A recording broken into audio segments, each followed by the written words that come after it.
South India shopping mall festival and wedding celebrations సరికొత్త డిజైన్స్ తో అద్భుతమైన కలెక్షన్.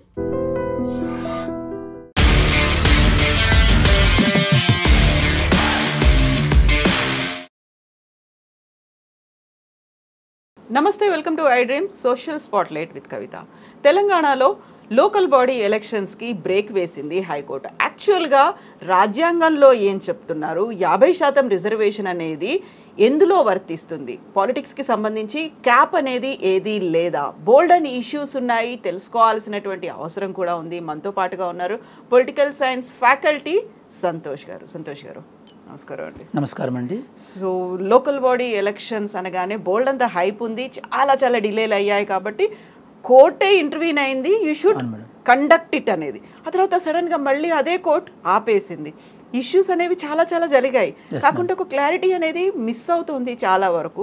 వాదనలు విన్న తర్వాత 50% క్యాప్ అనేది రాజకీయాలకి వర్తించదు అనేది ఏముంది, అసలు రాజ్యాంగంలో ఏం జరిగింది? యాక్చువల్లీ ఇప్పుడు మన ఛానల్ చూస్తున్న మన ఆడియన్స్కి కానీ అందరికి కానీ మనం తెలుసుకోవాల్సిన విషయం ఏంటంటే మేడం, మనకి రిజర్వేషన్లు ప్రధానంగా 3 రంగాలలో ఉంటాయి. ఒకటి ఎడ్యుకేషన్, ఇంకొకటి ఎంప్లాయ్మెంట్, ఇంకోటి వచ్చేసి పాలిటిక్స్.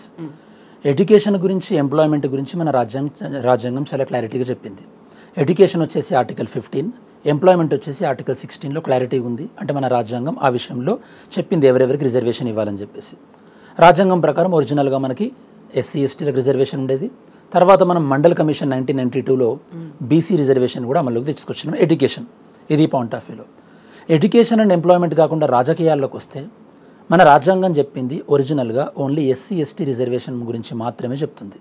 ఆర్టికల్ 330 ఎస్సీ ఎస్టీలకి లోక్సభలో రిజర్వేషన్ల గురించి, ఆర్టికల్ 332 ఎస్సీ ఎస్టీలకు అసెంబ్లీలో రిజర్వేషన్ల గురించి. ఇక్కడ బీసీ రిజర్వేషన్ ప్రస్తావన లేదు, అలానే మహిళల రిజర్వేషన్ కూడా ప్రస్తావన లేదు. కాకపోతే ఈ మధ్యలో మనం చూసాం మేడం, మహిళలకు రిజర్వేషన్ తీసుకొచ్చాం మనం 106th కాన్స్టిట్యూషన్ అమెండ్మెంట్ ద్వారా. అంటే ఉమెన్ రిజర్వేషన్ తీసుకొచ్చాం, ఎక్కడ లోక్సభలో కానీ అసెంబ్లీలో కానీ. మరి ఈ ఓబీసీ రిజర్వేషన్ ఏదైతే ఉందో రాజకీయాలలో ఓబీసీ రిజర్వేషన్లు ప్రధానంగా 3 రంగాలలో ఉండే అవకాశం ఉంటుంది. ఒకటి ప్రజల చేత ఎన్నుకోబడేటటువంటి లోక్సభ కానీ, 2 అసెంబ్లీ కానీ, 3 స్థానిక ఎన్నికలు. మనం ఈ స్థానిక ఎన్నికలకు వచ్చే కన్నా ముందు ఒకసారి లోక్సభ అసెంబ్లీలో చూసినట్టయితే కనుక లోక్సభలో కానీ అసెంబ్లీలో కానీ బీసీ రిజర్వేషన్ లేదు. అంటే ఏదైనా ఒక సీటుని మనం ఎస్సీ రిజర్వ్ ఉంటుంది, లేదా ఎస్టీ రిజర్వేషన్ ఉంటుంది, లేదా జనరల్ సీట్ ఉంటుంది. ఇప్పుడు రాబోయే రోజులలో ఉమెన్ రిజర్వేషన్ ఉంటుంది. అంటే బీసీ రిజర్వేషన్ లేదు ఎక్కడ, దేశం లెవెల్లో లోక్సభలో కానీ అసెంబ్లీలో కానీ. మరి స్థానిక ఎన్నికల గురించి రాజ్యాంగం ఏం చెప్తుంది అని మనం చూసినట్టయితే, స్థానికల ఎన్నికల గురించి మనకి రాజ్యాంగంలో ఆర్టికల్ 243D అని ఉంది మేడం, ఒకటి కాన్స్టిట్యూషన్లో ఆర్టికల్. ఈ ఆర్టికల్ 243D ఏం చేస్తుందంటే స్థానిక ఎన్నికలలో రిజర్వేషన్ ఎస్సీ ఎస్టీ అలానే మహిళల గురించి చెప్తుంది. మొత్తం ఉన్నటువంటి సీట్లలో మహిళలకు ఎన్ని సీట్లు ఇవ్వాలని చెప్తుంది, 1/3. మనం చూస్తుంటాం చాలాసార్లు స్థానిక ఎన్నికలలో మహిళా రిజర్వ్ అయింది, మహిళా సర్పంచ్, మహిళా జడ్పీటీసీ రిజర్వ్ అయిందని మనం చెప్తుంటాం. ఈ మహిళా రిజర్వేషన్ అనేది కేవలం ఇప్పుడు మనకి స్థానిక ఎన్నికల్లో మాత్రమే ఉంది. అలానే ఎస్సీ ఎస్టీ ఉంది. మరి ఓబీసీ రిజర్వేషన్ ఎక్కడి నుంచి వచ్చింది? రాజ్యాంగంలో ఓబీసీలకు రిజర్వేషన్ ఇంత ఇవ్వాలి అని చెప్పలేదు. కాకపోతే ఒక క్లాస్ ఉంది ఏంటంటే, ఆ రాష్ట్రాలు ఆ యొక్క ఓబీసీల యొక్క సంఖ్యను బట్టి రాష్ట్రాలు ఇచ్చుకోవచ్చు అని చెప్పేసి రాష్ట్రాలకు వదిలిపెట్టింది ఈ ప్రొవిజన్. అంటే ఇది కంప్లీట్గా రాష్ట్రాల స్థాయిలో ఉన్నటువంటి అంశం. అందుకోసం మన దేశంలో ఎక్కడా కూడా ఒక యూనిఫామ్గా స్థానిక ఎన్నికలలో ఓబీసీ రిజర్వేషన్ అనేది లేదు మేడం. సో మరి ఈ రిజర్వేషన్ ఇచ్చేటప్పుడు మనకి సుప్రీంకోర్టు అసలు ఏం చెప్పింది, గైడ్ లైన్స్ ఏం చెప్పింది అన్నప్పుడు మనం ఇందాక మాట్లాడుకున్నట్టుగా ఓబీసీ రిజర్వేషన్ మనకు బిగినింగ్ నుంచి లేవు కదా, ఎడ్యుకేషన్లో కూడా లేదు, ఎంప్లాయ్మెంట్లో కూడా లేదు. ఇవి తీసుకొచ్చింది 1991లో వీపీ సింగ్ గారు ప్రైమ్ మినిస్టర్గా ఉన్నప్పుడు తీసుకొచ్చారు. దాన్ని సుప్రీంకోర్టులో ఛాలెంజ్ చేశారు 1992లో. ఒక ఇందిరా సహాని అనే ఆవిడ సుప్రీంకోర్టులో అప్పుడు ఒక లా స్టూడెంట్, తను సుప్రీంకోర్టులో ఛాలెంజ్ చేశారు. అది కాస్త Indira Sawhney versus union of India అన్న పాపులర్ కేసు అయింది. ఆ కేసులో సుప్రీంకోర్టు ఏం చెప్పిందంటే, విద్యాపరమైన రాజకీయపరమైన రిజర్వేషన్లు 50% కన్నా మించకూడదు. అలానే మీరు ఓబీసీలకు రిజర్వేషన్లు ఇవ్వండి, తప్పలేదు. కాకపోతే దేనికి లోబడి ఇవ్వాలి, క్రీమీ లేయర్ అన్న ఒక కాన్సెప్ట్ తీసుకొచ్చారు. క్రీమీ లేయర్ అంటే ఎవరైతే గనక సంపన్నులు ఉంటారో, ఎవరైతే గనక ఒక ఇన్కమ్ లెవెల్ దాటి ఉంటారో వాళ్ళకి రిజర్వేషన్లు వద్దు, మిగతా ఎవరికైనా రిజర్వేషన్లు ఇచ్చుకోండి అని చెప్పింది. అప్పుడు రాజకీయపరమైన రిజర్వేషన్ల గురించి ఏం చెప్పలేదు, ఓన్లీ ఉద్యోగం, దాంతోపాటు విద్య. రీసెంట్గా మన తెలంగాణ వచ్చిన తర్వాత, ఇది మన తెలంగాణ స్పెసిఫిక్ వద్దాం ఒకసారి. తెలంగాణ 2014లో ఫామ్ అయిన తర్వాత ఇంతకుముందు ఉన్నటువంటి బీఆర్ఎస్ ప్రభుత్వం ఏంటంటే బీసీల రిజర్వేషన్లు పెంచుతూ ఈ యొక్క మన పంచాయతీరాజ్ చట్టాన్ని వాళ్ళు సవరించారు. సవరించిన తర్వాత దీన్ని అప్పుడున్నటువంటి వేరే కొంతమంది వ్యక్తులు పిటిషనర్స్ ఏం చేశారంటే మొత్తం రిజర్వేషన్లు 50% దాటుతున్నాయి కదా, అంటే ఇంతకుముందు ఉన్నటువంటి బీఆర్ఎస్ ప్రభుత్వం 34 దాకా తీసుకొచ్చారు. ఇప్పుడు వీళ్ళు 42 అంటున్నారు కదా, వాళ్ళు 34 తీసుకొచ్చారు. నార్మల్గానైతే కనుక 27% రిజర్వేషన్ ఉంటుంది ఓబీసీ. సో వాళ్ళు తీసుకొచ్చినటువంటి 34 ఏదైతే ఉందో దాన్ని హైకోర్టులో ఛాలెంజ్ చేశారు. హైకోర్టు ఏం చేసింది, ఎస్సీ ఎస్టీ ఓబీసీ రిజర్వేషన్లు 50% దాటుతున్నాయి అని కొట్టేసింది. వీళ్ళు సుప్రీంకోర్టుకి వెళ్ళారు బీఆర్ఎస్ ప్రభుత్వం. సుప్రీంకోర్టులో కూడా ఏమన్నారు, 50% రిజర్వేషన్లు దాటద్దని మీకు చెప్పినాం కదా, మీరు కంటెంప్ట్ ఆఫ్ కోర్టు కిందికి వస్తుంది, అంటే కోర్టు ధిక్కరణ కిందికి వస్తుంది, మీరు మీ పిటిషన్ను ఉపసంహరించుకుంటారా లేదా కంటెంప్ట్ ఆఫ్ కోర్టు ఫేస్ చేస్తారా అంటే ఉపసంహరించుకున్నారు. అప్పుడు సుప్రీంకోర్టు ఏం చెప్పింది, అప్పుడు ఉన్నటువంటి బీఆర్ఎస్ ప్రభుత్వానికి, విద్యా ఉద్యోగాల్లో ఎలా అయితే 50% దాటకూడదని మేము చెప్పినామో అది రాజకీయాలు కూడా వర్తిస్తుంది, కాబట్టి మీ పంచాయతీరాజ్ చట్టాన్ని అలా అమెండ్ చేసుకోండి అని చెప్పింది. కాబట్టి అప్పుడు ఉన్నటువంటి బీఆర్ఎస్ ప్రభుత్వం పంచాయతీరాజ్ ఎన్నికలలో కూడా మొత్తం రిజర్వేషన్లు 50% మించకూడదు అని చట్టాన్ని అమెండ్ చేయడం జరిగింది. ఇలా అమెండ్ చేసినటువంటి చట్టం ఇప్పటి వరకు అమల్లో ఉంది. ఇప్పుడు ప్రస్తుతం ఉన్నటువంటి కాంగ్రెస్ ప్రభుత్వం కామారెడ్డి డిక్లరేషన్లో మేము అధికారంలోకి వచ్చిన తర్వాత చట్టబద్ధంగా రాజ్యాంగబద్ధంగా ఓబీసీలకు 42% రిజర్వేషన్ ఇస్తాము అన్నటువంటి స్లోగన్తో వీళ్ళు అధికారంలోకి వచ్చారు. మరి వీళ్ళు ఓబీసీలకు 42% రిజర్వేషన్ ఇవ్వాలంటే ఆల్రెడీ ఎస్సీ 15, ఎస్టీ 7.5, అంటే అవి రెండు కలిపి 22 అవుతాయి, ఓబీసీలకు ఇస్తే 42 అవుతాయి, మొత్తం కలిపి 64 అవుతాయి. ఆల్రెడీ గతంలో సుప్రీంకోర్టు హైకోర్టు ఏం చెప్పే మన తెలంగాణ కాంటెక్స్లో కూడా 50% మించొద్దు అన్నారు కదా, దాని ప్రకారం చట్టాన్ని అమెండ్ చేసుకోమన్నారు కదా, అలా వీళ్ళు చట్టాన్ని అమెండ్ కూడా చేశారు కదా. అంటే ఫస్ట్ ప్రభుత్వం చేయాల్సింది ఏంటంటే ఉన్నటువంటి చట్టాన్ని అమెండ్ చేయడం. అలా అమెండ్ చేశారు. ఇక్కడ అసెంబ్లీలో చట్టం ప్రవేశపెట్టారు, కౌన్సిల్లో కూడా అయిపోయింది. అసెంబ్లీ కౌన్సిల్ 2 పాస్ అయిపోయిన తర్వాత గవర్నర్ దగ్గరికి వెళ్ళింది. మనందరూ తెలుసు, రాష్ట్ర స్థాయిలో అసెంబ్లీ అండ్ కౌన్సిల్ 2 మనకు పాస్ చేసిన తర్వాత గవర్నర్ ఆమోదిస్తేనే ఆ బిల్లు కాస్త చట్టం అవుతుంది. ఇప్పుడు గవర్నర్ ఆమోదం పొందలేదు. ఇది పాయింట్ నెంబర్ 1. అంటే ప్రస్తుతం పంచాయతీరాజ్ చట్టంలో 50% పైన రిజర్వేషన్ ఉండొచ్చా అంటే లేదు, పాత చట్టం ఇప్పుడు అమల్లో ఉంది. మరి మీరు వీళ్ళకి చట్టమే అమల్లోకి రానప్పుడు దానిపైన జీవో ఎలా ఇస్తారని మొన్న హైకోర్టు అడిగింది. ఎందుకంటే ఎప్పుడైనా జీవో అంటే ఏంటి madam, government order. Government order అనేది ఆల్రెడీ అమల్లో ఉన్నటువంటి చట్టానికి లోబడి ఉండాలి. చట్టం మార్చకుండా చట్టం గవర్నర్ యాక్సెప్ట్ చేస్తాడు అన్న యాంటిసిపేషన్తో వీళ్ళు జీవో ఇవ్వకూడదు కదా, అలా ఎందుకు జీవో ఇచ్చారని ఫస్ట్ క్వశ్చన్ అక్కడ స్టార్ట్ అయింది. అలా జీవో ఇవ్వడం రాంగ్ అని హైకోర్టు అన్నది. ఇంకా హైకోర్టు ఫర్దర్గా కూడా కొన్ని అబ్జర్వేషన్ చెప్పింది. ఇందులో హైకోర్టు చెప్పినటువంటి సెకండ్ అబ్జర్వేషన్ ఏంటంటే, మీరు బీసీలకు రిజర్వేషన్ ఇవ్వాలనుకుంటున్నారు 42%, దీనికోసం డెడికేటెడ్ కమిషన్ అపాయింట్ చేశారని గవర్నమెంట్ని అడిగింది. చేశాను, భూసాని వెంకటేశ్వరరావు కమిషన్ అపాయింట్ చేశామంటుంది. మరి ఆ డేటా ఎక్కడుంది, పబ్లిక్ డొమైన్లో ఉందా, ప్రజలు ఏమైనా ఆబ్జెక్షన్ చెప్పడానికి మీరు అవకాశం ఇచ్చారంటే లేదు, పబ్లిక్ డొమైన్లో పెట్టలేదు. అలానే బీసీలకు 42% అనేది మధ్యప్రదేశ్ ప్రభుత్వం ఎట్లా అమలు చేసిందో చూడాలి మేడం. ఇక్కడ ఒకసారి మధ్యప్రదేశ్ ప్రభుత్వం ఏం చేసిందంటే ప్రతి గ్రామంలో, ప్రతి మండలంలో, జిల్లాలలో ఎక్కడికక్కడ వాళ్ళు సర్వే చేసి ఎక్కడ ఎంత పాపులేషన్ ఉన్నారో అని తీసుకున్నారు.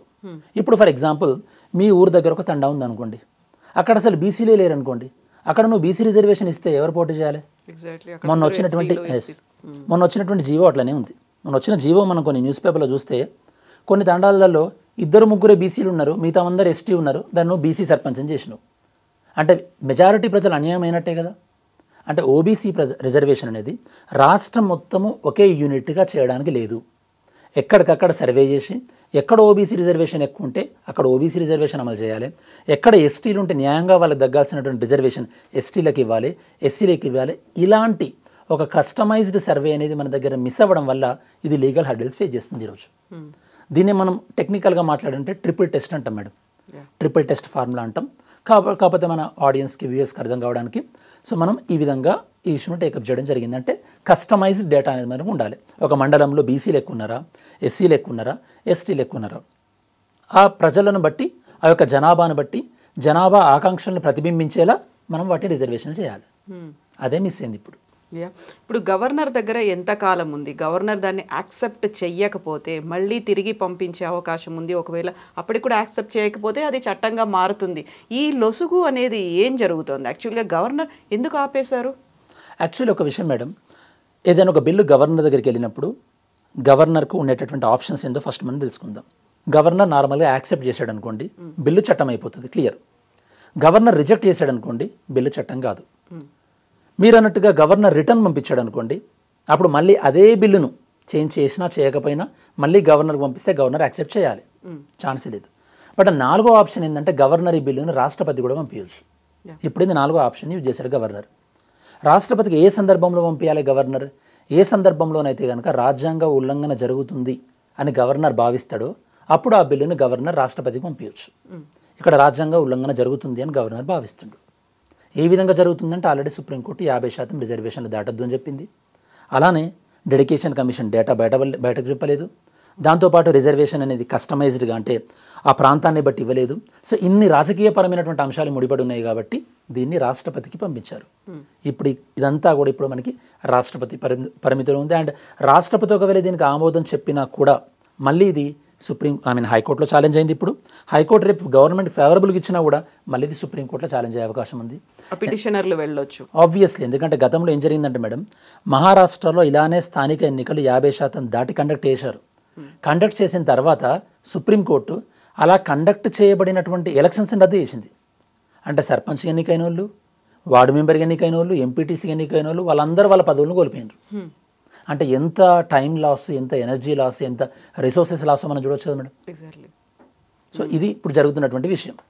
సో ఇప్పుడు ఒక 6 వారాల స్టే అనేది ఇచ్చింది. 6 వారాల పాటు ఎన్నికలు జరగవు. ఇక్కడ ఎవరి దగ్గర ఒక దాన్ని ల్యాప్సెస్ అంటారా, ఒక గ్యాప్ రావడానికి కారణమైంది ఎవరు? హైకోర్టు తీర్పు, అక్కడ హైకోర్టు వల్ల జాప్యమైందని. బట్ అక్కడ ఉన్నటువంటి టెక్నికల్ అంశాలని బట్టి చూస్తే గవర్నమెంట్ ఇచ్చినటువంటి జీవోనా, లేకుంటే గవర్నర్ తొక్కి దాన్ని ఆపి పెట్టడం వల్ల అయిందా, లేకపోతే కంప్లీట్గా హైకోర్టు చేసిన దానివల్ల? ఎందుకంటే అదే రోజు నోటిఫికేషన్ వచ్చింది, అదే రోజు నామినేషన్లు కూడా వేసుకున్నారు కాబట్టి యాజ్ యూజువల్గా ఎలక్షన్ జరుగుతుంది అనే దాంట్లో ఉన్నారు. ఈ ముగ్గురులో ఎవరి వల్ల ఈసారి ఆగిపోయాయి? అంటే ఒకటి విషయం మేడం మనం అర్థం చేసుకోవాల్సింది, ఫస్ట్ ఆఫ్ ఆల్ ఇప్పుడున్నటువంటి ప్రభుత్వం కామారెడ్డిలో ప్రామిస్ చేసింది ఏంటంటే మేము చట్టపరమైనటువంటి రాజ్యాంగబద్ధమైనటువంటి రిజర్వేషన్లు ఇస్తాము అన్నారు. మరి రాజ్యాంగబద్ధమైన రిజర్వేషన్లు ఇస్తారు అన్నప్పుడు చాలామంది లీగల్ ఎక్స్పర్ట్ చెప్పుంటారు కదా, మనకి ఈ ప్రాబ్లంలో వచ్చే అవకాశం ఉంది, ముందే తెలుసు కదా, మనం ఈ చిక్కుముడులన్నీ విప్పుకుంటూ వెళ్ళాలి కదా, 1 by 1. అలా కాకుండా అసలు చట్టమే రాలేదు, కొత్త చట్టం, పాత చట్టం ఉంది, కొత్త చట్టం అమలవుతుందేమో అనుకొని దాని మీద జీవోట్లు ఇస్తాం. అంటే దీన్ని ఎట్లుంటుందంటే ఆర్మ్ ట్విస్టింగ్ అంటాం మనం. అంటే ముందు నేను చేయాల్సినవి చేస్తా, అవి చేసినా కాబట్టి ఇప్పుడు ఒప్పుకోవాలన్నట్టు ఉంటుంది. సో అది కరెక్ట్ కాదు కదా మేడం. నేను అన్ని సెట్ చేసుకున్నా, బాల్ మీ కోర్టులకు పంపించేశాను. ఇప్పుడు ఎట్లుందంటే, ఇప్పుడు ఒక అమ్మాయి అబ్బాయి వాళ్ళ ఇంట్లో లవ్ మ్యారేజ్ ఒప్పుకోవట్లేదని మేము అన్ని పెళ్లి పనులు మొత్తం పూర్తి చేసుకున్నాం, ఫంక్షన్ హాల్ని బుక్ చేసినాం, ఇప్పుడు మీరు ఒప్పుకుంటారా చేస్తారా అంటే ఎట్లుంటుంది? ఇప్పుడు అట్లుంది పరిస్థితి.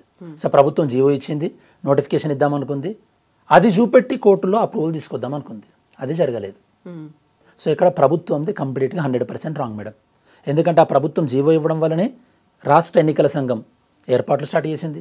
రాష్ట్ర ఎన్నికల సంఘం ఏర్పాట్లు స్టార్ట్ చేయడం వల్ల కొంతమంది నామినేషన్లు ఫైల్ చేసిండ్రు, వాళ్ళందరిది టైం, ఎనర్జీ, మనీ అన్నీ లాస్ అయ్యాయి కదా.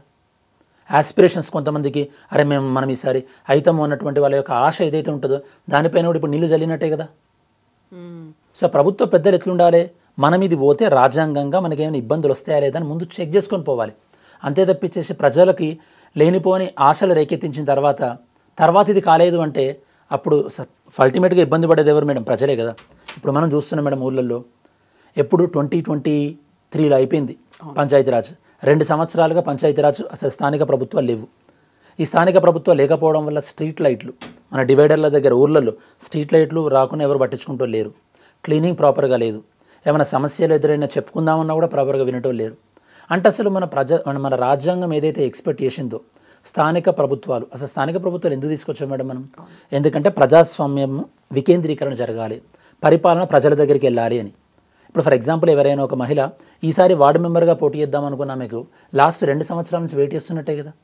లాస్ట్ 2 సంవత్సరాల నుంచి ఆమె ప్రజలకు సేవ చేద్దాం అనుకుంటున్నది ఆగిపోయినట్టే కదా. ఇట్లాంటి సున్నితమైనటువంటి అంశాలు పరిశీలించి ఒకవేళ ఇది అమలు కాకపోతే ప్రభుత్వం పార్టీ పరంగానే ఇచ్చుకొని రిజర్వేషన్లు ఇచ్చుకొని ఫస్ట్ ఎన్నికలు జరపాలి. ఇదంతా పక్కన పెడదాం. 6 వీక్స్ అంటారు, 9 వీక్స్ అంటారు. ఎన్నికలు జరగకపోతే మనకు మన్రేగా వచ్చే ఫండ్స్ ఆగిపోతాయి, అలానే మనకి క్యాంపావలో వచ్చే ఫండ్స్ ఆగిపోతాయి, అలానే మనకి ప్రైమ్ మినిస్టర్ రూరల్ ఆవాస్ యోజనలో వచ్చే ఫండ్స్ ఆగిపోతాయి. ఇప్పటికి సుమారుగా మన ప్రభుత్వ కాగ్ లెక్కల ప్రకారం సుమారు 2800 నుంచి 3000 కోట్లు ఆగిపోయింది మేడం. ఎందుకంటే ప్రభుత్వాలు లేవు. ఎందుకంటే ప్రభుత్వాలు ఉంటే ఆ అకౌంట్లో పడాల్సిన డబ్బులు ఇవి. 2,000 నుంచి 3,000 కోట్లు అంటే అది కేవలం తెలంగాణకి సంబంధించి. తెలంగాణకు సంబంధించింది మేడం. ఇప్పుడు మీరు ఏదైనా గ్రామీణ ప్రాంతంలో పోయి అక్కడ రోడ్డు జరగకపోయినా, ఉపాధి హామీ పథకాల డబ్బులు ఆగిపోయినాయి. ఎందుకంటే ప్రభుత్వాలు లేవు. ప్రభుత్వాలు లేకపోతే డైరెక్ట్గా రాష్ట్ర ప్రభుత్వానికి కేంద్ర ప్రభుత్వం ఇవ్వదు డబ్బులు. ఎందుకంటే అవి స్థానిక ప్రభుత్వానికి ఉద్దేశించింది కదా. రాష్ట్ర ప్రభుత్వం వాటిని మిస్యూజ్ చేసే అవకాశం ఉంది కదా. స్థానిక ప్రభుత్వాలు ఎంపవర్ అయ్యే అవకాశం లేదు కదా. కాబట్టి ప్రభుత్వాలు ఏర్పడితేనే డబ్బులు వస్తాయి. ఈ ప్రభుత్వాలు ఏర్పడట్లేదు. లాస్ట్ 2 సంవత్సరాల నుంచి మన క్వాలిటీ ఆఫ్ లైఫ్ అంతా ఎఫెక్ట్ అయినట్టే కదా. ట్రూ. అంటే నువ్వు ఎగ్జిస్టింగ్ రిజర్వేషన్తో పోయి తర్వాత రిజర్వేషన్ మార్పు కోసమైనా ప్రయత్నించాలి. ఇలా లేనిపోని హామీలు ఇవ్వడం వల్ల ప్రజల యొక్క డైలీ లైఫ్ అనేది సఫర్ అవుతుంది మేడం. ఇప్పుడు రాజకీయాల గురించి మాట్లాడుతున్నారు. యాక్చువల్గా ఇది చేసిందంతా బీఆర్ఎస్ లేకపోతే బీజేపీఓ వాళ్ళు కావాలని పిటిషనర్లను పెట్టారు కాబట్టి మోసం జరిగింది అనేది. చిత్తశుద్ధి అనేది ఒకటి ఉంటుంది కదా, అది ఈ 3 పార్టీలకి సంబంధించి చూస్తే ఎవరు చేసినటువంటి తప్పుగా దీన్ని భావించవచ్చు అంటారు? అసలు ఇది ఫస్ట్ ఆఫ్ ఆల్ మేడం, ఇదివరకు ప్రభుత్వము ఆల్రెడీ 27 నుంచి 34కు పెంచినప్పుడు హైకోర్టు వద్దన్నది, సుప్రీంకోర్టు వద్దన్నది అన్న విషయం ఇప్పుడున్న ప్రభుత్వానికి తెలుసు కదా. తెలిసినప్పుడు వీళ్ళు ఎట్లా చేస్తామన్న హామీ ఇచ్చారు. ఫస్ట్ ఆఫ్ ఆల్ అంటే ప్రజల్ని భ్రమంలో పెట్టడం అన్నట్టే కదా. పోనీ వీళ్ళకు ఆప్షన్ ఉంది. ఏంది? ఈ రిజర్వేషన్ని 9th షెడ్యూల్లో పెట్టే విధంగా ట్రై చేయడం. తమిళనాడు తరహాలో. మరి 9th షెడ్యూల్లో పెట్టే తరహా చేయాలంటే ఇక్కడ కూర్చుంటే మనకు అవుతుందా?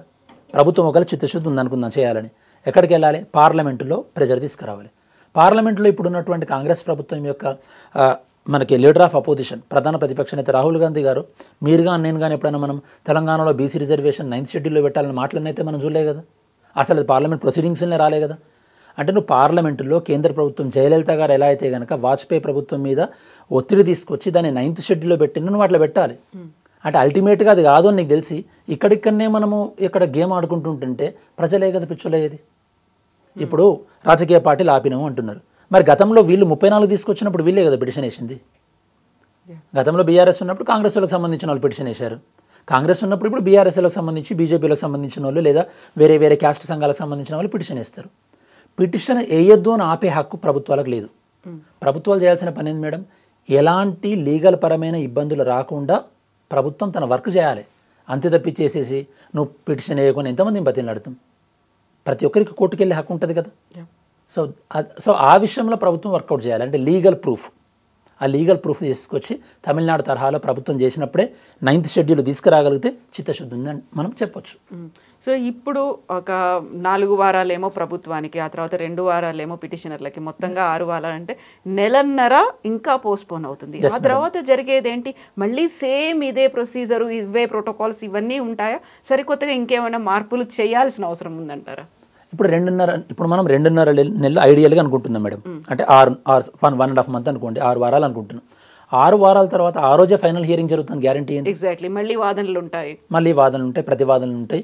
2 నెలలు అవుతుందో 3 నెలలు అవుతుందో. అంటే కొద్దిగా ఎఫెక్టివ్గా చూస్తే అసలు 2025లో స్థానిక ఎన్నికలు అనేది మన కనుచూపు మేరలో లేవు. 2026లోనే అనుకోవాలి. అప్పటికి 2 సంవత్సరాలు అయిపోతుంది. పోనీ హైకోర్టు అప్పీల్ చేసింది అనుకుందాం కాసేపు, అంటే మీరు ఇచ్చింది కరెక్టే ఉందని. మళ్ళీ సుప్రీంకోర్టు క్యాన్సిల్ చేస్తే అంటే ఈ ఎలక్ట్ అయిన వాళ్ళకి కూడా సంతోషం ఉండదు. మళ్ళీ రేపు మేము ఎన్నికలు అయిన తర్వాత మా ఎన్నిక ఎక్కడ చెల్లకుండా ఉండిపోతుంది అని చెప్పేసి, అంటే వీళ్ళు పెట్టే ఎఫర్ట్ కూడా హాఫ్ హార్టెడ్ ఎఫర్టే ఉంటాయి. కాబట్టి మన వ్యూవర్స్ కానీ మనం అందరూ తెలుసుకోవాల్సిన విషయం ఏంటంటే దీన్ని చిత్తశుద్ధితోనే 9th షెడ్యూల్లో పెట్టే విధంగా ఈ యొక్క రాష్ట్ర ప్రభుత్వం కేంద్ర ప్రభుత్వం మీద ఒత్తిడి తీసుకురావాలి. అదొకటే సొల్యూషన్ మేడం. లేకపోతే ఎప్పటికి కూడా ఇది లీగల్గా ఎప్పుడు కూడా మనకు ఒక మెడ మీద కత్తిలాగానే ఉంటుంది. లేకపోతే జరపాలి అనుకుంటే గత జీవోనో లేకుంటే గతంలో ఉన్నటువంటి చట్టాన్ని అనుసరించి ఇప్పుడు జరపాలి. జరగాల్సినటువంటి అమెండ్మెంట్స్ గురించి ఫర్దర్గా. ఎందుకంటే ప్రజలకు ఫస్ట్ ప్రభుత్వాలు ఇవ్వాలి కదా మేడం. సరే, గత రిజర్వేషన్ ప్రకారం 50% మించకుండా ఉంటే కొన్ని బీసీలకు ఉండేటటువంటి సీట్లు తగ్గుతాయి అనుకుందాం కాసేపు. అప్పుడు అన్ని రాజకీయ పార్టీలు కూర్చొని ఒక ఏదైనా కొన్ని ప్రాంతాలు ఏవైతే ఉండే అవి ఓన్లీ బీసీలకి డెడికేట్ అని చెప్పేసి రాజకీయపరమైనటువంటి ఆలోచన కూడా చేయవచ్చు కదా. మన చిత్తశుద్ధి ఉంటే ఇప్పుడు మనకు మంత్రులలో కానీ ఎక్కడైతే రిజర్వేషన్ లేవు అక్కడ రిజర్వేషన్ ఇచ్చి చూపెట్టచ్చు కదా. ఏది కోర్టు అడ్డం పడుతుంది మేడం. ఇప్పుడు రాజ్యసభకి రిజర్వేషన్ లేదు, కౌన్సిల్ ఎమ్మెల్సీకి రిజర్వేషన్ లేదు, నువ్వు ఎవరికైనా ఇచ్చుకోవచ్చు. అక్కడ మరి నువ్వు బీసీలకు ఒక 50% 60% ఇచ్చి చూపెట్టు. మరి క్యాబినెట్లో కూడా ఇచ్చి చూపెట్టు. అక్కడ నేను ఎవరు ఏమంటలేరు కదా. సుప్రీంకోర్టు ఏమంటలేదు, హైకోర్టు ఏమంటలేదు. అంటే అక్కడ ఆంక్షలు లేని చోట్లనేమో మనం అమలు చేయట్లేదు, ఇక్కడ అమలు చేయడానికేమో మనం ఆంక్షలను బూచిని చూపెట్టి లేట్ చేస్తున్నాం. మరి ఇది అర్థం అవ్వాలి కదా ఎక్కడ డిలే జరుగుతుందని. ఎస్. సో అప్పటిదాకా ఈ కాలయాపన కావచ్చు, ఈ వెయిటింగ్ అనేది కావచ్చు అలాగే కంటిన్యూ అవుతుంది. అలానే కంటిన్యూ అవుతుంది. అల్టిమేట్గా ప్రజలకు వాళ్ళకి కావాల్సినటువంటి బేసిక్ సర్వీసులు జరగట్లేదు. అంటే డ్రైనేజ్ ఫెసిలిటీస్ లేవు ఊర్లలో, శానిటేషన్ సరిగా లేదు. దాంతోపాటు మనకి ఇప్పుడు స్టే డాగ్స్, వీధి కుక్కలు ఎలా ఉన్నాయో చూస్తున్నాం, రేబీస్ లాంటిది. రేపు మళ్ళీ ఈ సీజన్ స్టార్ట్ అయిపోయిన తర్వాత వింటర్స్ టైంలో మళ్ళీ ఫ్లూ లాంటిది మళ్ళీ ఎక్కువైపోతుంటుంది. దానికి ప్రజా హాస్పిటల్స్ చెక్ చేసుకునే అకౌంటబిలిటీ లేదు, ఏం లేదు. ఇది రాజకీయాలు, హైదరాబాదు అసెంబ్లీకి సంబంధించింది, సీఎంకి సంబంధించిన మ్యాటర్ కాదు కదా మేడం. స్థానిక ప్రభుత్వాలు అనేది ప్రజల యొక్క వాళ్ళ యొక్క దైనందిక జీవితాలలో మార్పును తీసుకొచ్చేటివి స్థానిక ప్రభుత్వాలు.